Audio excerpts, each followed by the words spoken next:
The sirens tore through the quiet evening air, echoing across the narrow streets of the small southern town of Willow Creek. The sun was setting, painting the clouds in soft orange hues, but the peace that came with twilight shattered as a police cruiser sped down Maple Street. Inside a small, fading blue house on the corner, Ava Williams, a 14-year-old black girl, sat on the porch steps with her notebook in hand.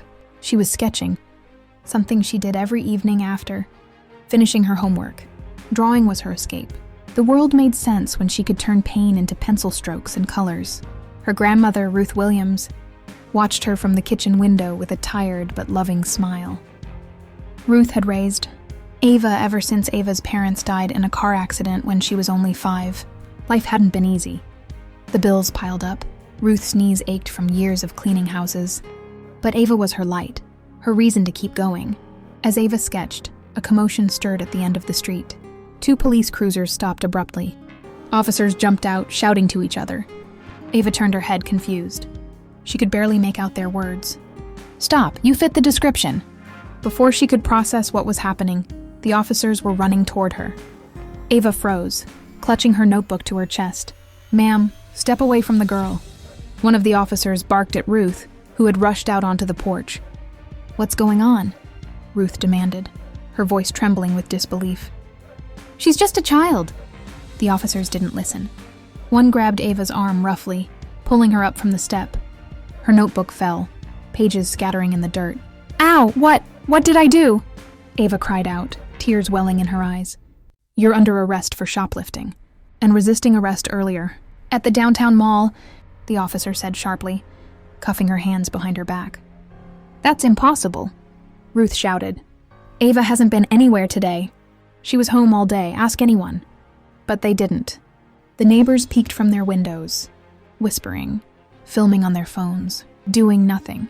Ava's heart raced as the metal cuffs bit into her wrists. "Please, please, I didn't do anything," she sobbed. The older officer, with a heavy mustache and weary eyes, looked uncertain. "Ma'am, if she's not the one, we'll sort it out at the station," he said gruffly. Ruth's voice cracked. "You're taking a child away because she looks like someone? That's all it takes?" But they were already escorting Ava toward the police car. The flashing lights reflected off her tear-streaked face as she looked back at her grandmother, her protector, her only family. "Grandma!" she screamed. Ruth ran after the car, pounding on the window. "You'll regret this. You're taking the wrong girl." The cruiser sped away, leaving Ruth standing in the road, her breath coming in ragged gasps. The sound of the sirens faded, replaced by the rustle of wind and the faint sound of Ruth's cries, echoing through the quiet neighborhood. At the police station, Ava sat trembling in the cold, sterile room. Her hands still cuffed, her notebook, her only comfort, was gone. The fluorescent lights buzzed above her. A detective entered, holding a folder. "Ava Williams?" She nodded weakly. He flipped open the file.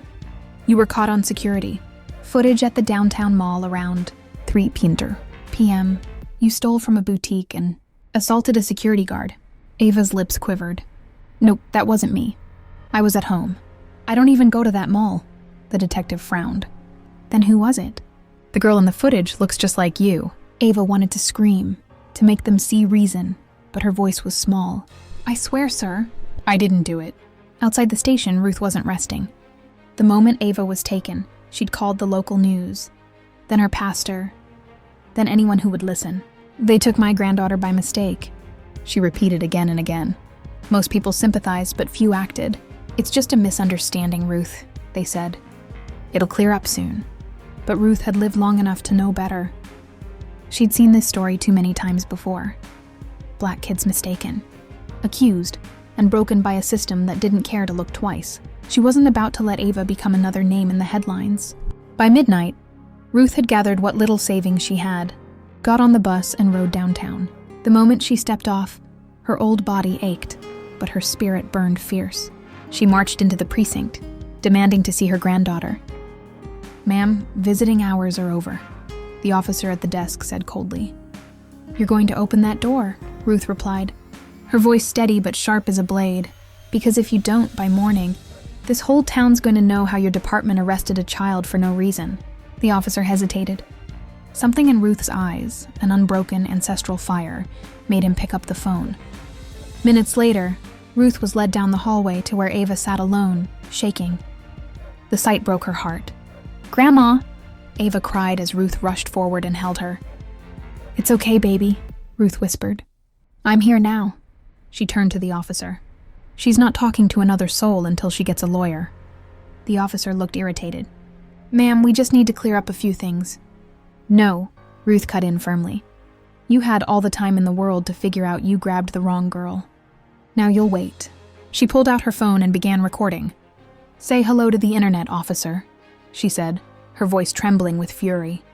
The officer's face paled. Duh. That night, Ruth's video went viral. She didn't plan it that way, she just wanted justice, but the internet had a way of finding stories like this. Within hours, the hashtag #JusticeForAva was trending nationwide. Strangers were outraged. Celebrities tweeted support. News anchors called the station for statements. And somewhere across town, the real shoplifter, a teenage girl who looked strikingly similar to Ava, was arrested at another store. By morning, the truth was out. Ava was innocent. But for Ruth, it wasn't over. She knew this mistake wasn't an accident. It was a symptom of something deeper, something that needed to change. As she held Ava close outside the police station, cameras flashing all around them, she whispered, "We're not done yet, baby. They may have freed you, but I'm going to make sure no one else goes through this again." The fight for justice had only just begun. The next morning, the sun rose over Willow Creek. But for the Williams family, the light felt different. Reporters lined up outside the police station, cameras flashing as Ruth walked out hand in hand with Ava, who looked small beside her grandmother's determined stride. "Mrs. Williams? Mrs. Williams, how do you feel about what happened? Do you plan to take legal action? What do you want to say to the police department?" The questions swarmed like angry bees, but Ruth didn't flinch. She tightened her grip on Ava's hand and faced the cameras. "I want the world to know," she said, her voice steady but filled with emotion, "that my granddaughter was arrested. Not because of what she did, but because of what she looked like. They saw a young black girl and assumed she was guilty. That's not law enforcement. That's prejudice." A murmur rippled through the crowd. Ava stood silently beside her, still shaken. She hadn't slept all night. Her eyes were red from crying. Her wrists still bore faint marks from the handcuffs. She couldn't understand how everything had gone so wrong, how one minute she was sketching on her porch and the next, she was treated like a criminal. But as she watched her grandmother speak, something shifted inside her. The fear began to fade, replaced by pride. Her grandma wasn't just standing up for her.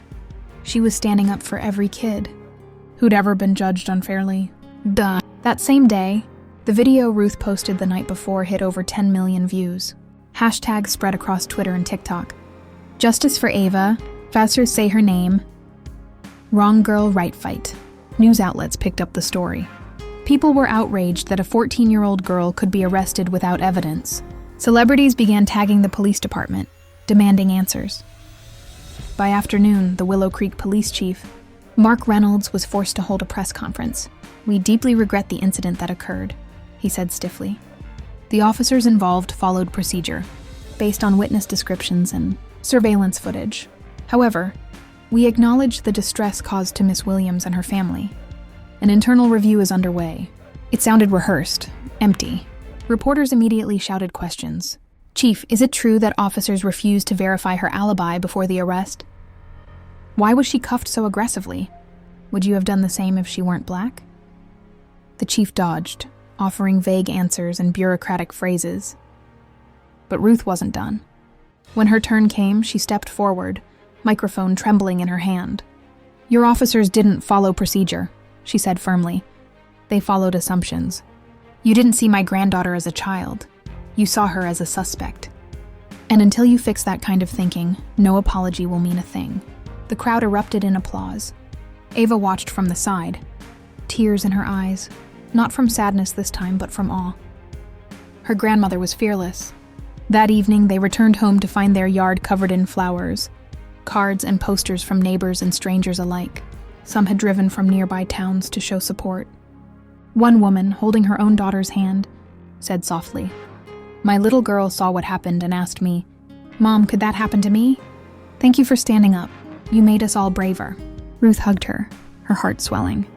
"We're all in this together," she said. But behind the smiles, Ruth knew that public sympathy could fade fast. People would move on. The real change, the kind that mattered, would only come through persistence. So she started making calls. She reached out to civil rights lawyers, local organizations, even a few journalists who had covered similar cases. Within a week, Ruth and Ava were invited to appear on a morning talk show in Atlanta. When they arrived, the studio lights felt blinding. The host leaned forward, looking at Ava kindly. "Ava," she said, "can you tell us what was going through your mind that day?" Ava took a deep breath. She hesitated. Public speaking wasn't easy. But then she remembered her grandmother's words. "Your voice matters." "I was scared," she said honestly. "I thought maybe I'd done something wrong and didn't remember. But then I realized they didn't even ask. They just decided I was guilty. I want people to know that kids like me, we deserve to be seen as kids, not as threats." Her voice trembled but didn't break. The audience fell silent. Even the host looked emotional. After the interview aired, donations poured in. Messages from around the country flooded Ruth's inbox. Teachers, parents, and even police officers who admitted they were moved by the story.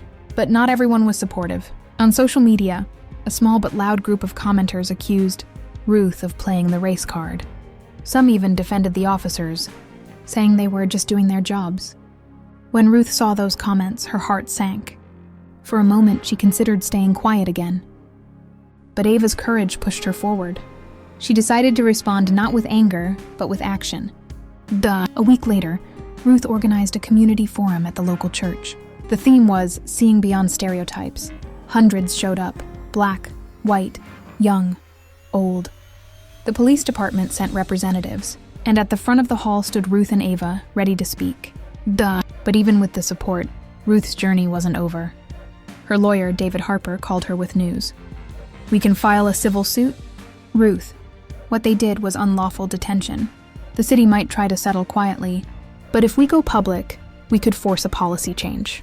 Ruth began, "You can't fix what you refuse to see. The truth is we all carry bias. Some of us are brave enough to face it, and some pretend it isn't there. But my granddaughter paid the price for someone else's blindness, and I won't rest until that changes." A murmur of agreement filled the room. Then Ava stepped up, holding her sketchbook. "This is what I was drawing when they came," she said, flipping to a page showing a picture of a sunrise over a small house, her home. "I was drawing peace. I didn't know that in a few minutes, people would see me as danger. But I want to draw something better now, a world where people see each other clearly." She turned the page, revealing a new drawing. 2 hands, one dark and one light, holding the same pencil. The room erupted in applause. That image, the hands holding the pencil, would later go viral, printed on posters, t-shirts, and shared millions of times online. It became a symbol of unity and awareness, born from pain but filled with hope. Ruth didn't hesitate. "We'll go public. This isn't just about Ava, it's about every other child they might arrest next time." And so they did. The lawsuit gained national attention. More media coverage followed. The town's mayor called Ruth personally, promising reforms. The police chief resigned under pressure. The officers involved were placed on suspension pending investigation. But through it all, Ruth kept her focus on Ava. She made sure Ava stayed grounded, went to school, and kept drawing. She didn't want her granddaughter defined by trauma. She wanted her defined by strength. One evening, as they sat on the porch again, the air calm and filled with the chirp of crickets, Ava looked up at her grandmother. "Grandma," she said softly, "do you think they'll ever stop seeing us this way?" Ruth smiled sadly. "Maybe not all of them, baby. But every time you tell your story, every time you keep being you, you change a few more hearts. And that's how the world changes. One story, one truth at a time." Ava nodded, then went back to sketching. This time, she drew 2 figures walking under the same umbrella. One little girl, one police officer, both smiling beneath the rain. That night, Ruth checked her phone and saw another message, this one from a stranger in Chicago. It read, "I'm a police officer. I saw your story. It made me look at how I treat people. I wanted you to know I'm trying to do better." Ruth wiped a tear from her eye. Maybe, just maybe, change was already beginning. Ruth began, "You can't fix what you refuse to see. The truth is we all carry bias. Some of us are brave enough to face it, and some pretend it isn't there. But my granddaughter paid the price for someone else's blindness, and I won't rest until that changes." A murmur of agreement filled the room. Then Ava stepped up, holding her sketchbook. "This is what I was drawing when they came," she said, flipping to a page showing a picture of a sunrise over a small house, her home. "I was drawing peace. I didn't know that in a few minutes, people would see me as danger. But I want to draw something better now, a world where people see each other clearly." She turned the page, revealing a new drawing. 2 hands, one dark and one light, holding the same pencil. The room erupted in applause. That image, the hands holding the pencil, would later go viral, printed on posters, t-shirts, and shared millions of times online. It became a symbol of unity and awareness, born from pain but filled with hope. Ruth didn't hesitate. "We'll go public. This isn't just about Ava, it's about every other child they might arrest next time." And so they did. The lawsuit gained national attention. More media coverage followed.